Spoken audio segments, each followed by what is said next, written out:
Dua sistem besar pernah menguasai panggung sejarah dunia. Yang satu menolak Tuhan, komunisme. Yang lain menindas rakyat, feodalisme. Di tengah dua ekstrem ini, muncul sebuah ajaran yang menawarkan keseimbangan, Islam. Lalu, bagaimana Islam menyikapi keduanya? Komunisme, musuh akidah. Komunisme, lahir dari pemikiran Karl Marx, adalah sistem yang menolak agama, Tuhan dan akhirat. Marx menyebut agama sebagai opium bagi rakyat. Padahal dalam Islam, iman kepada Allah adalah pondasi utama. Al-Quran dengan tegas menegaskan, apakah mereka diciptakan tanpa Tuhan atau merekalah penciptanya? Quran Surat Ath-Thur 52 ayat 35. Fatwa MUI sejak 1957 menyatakan, komunisme haram dan sesat. Mengapa? Karena komunisme dibangun di atas tiga pilar yang kontradiktif dengan Islam. 1.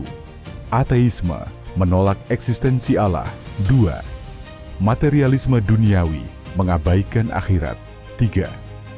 Kolektivisme mutlak, meniadakan hak milik pribadi, sesuatu yang dijamin dalam Islam. Ulama besar seperti Syekh Yusuf Qaradawi menyatakan, siapapun yang mengikuti komunisme secara sadar, maka dia keluar dari Islam karena mengingkari prinsip tauhid. Di Uni Soviet dan Tiongkok, ribuan muslim ditekan, masjid ditutup, ulama dibungkam. Ini bukan sekadar konflik politik, tapi perang melawan nilai-nilai dasar Islam.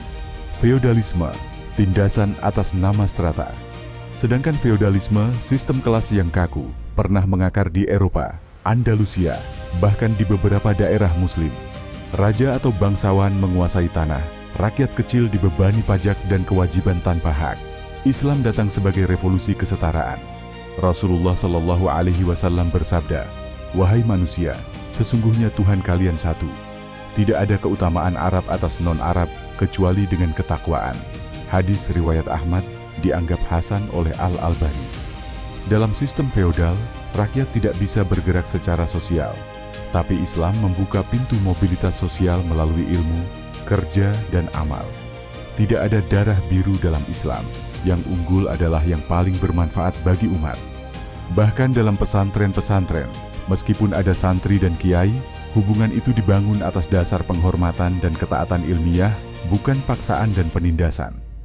Islam jalan tengah yang adil. Islam bukan kiri, bukan ateis, bukan feodal.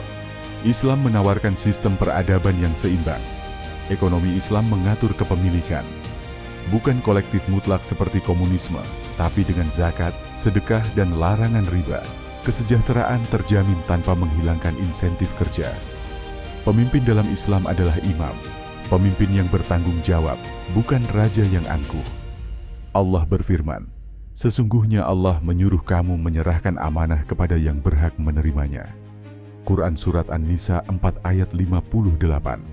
Komunisme jatuh karena mengabaikan jiwa. Feodalisme runtuh karena menindas rakyat. Tapi Islam masih tegak karena dibangun atas keadilan, tauhid, dan kemanusiaan. Islam bukan sekadar ritual, tapi jalan hidup. Di tengah dunia yang mencari keadilan, Islam hadir sebagai jawaban, bukan kembali ke masa lalu, tapi membangun masa depan yang lebih adil, bermartabat, dan bertakwa. Itulah petunjuk Allah yang Dia berikan kepada siapa yang Dia kehendaki di antara hamba-hambanya. Quran Surat Al-An'am 6 ayat 90.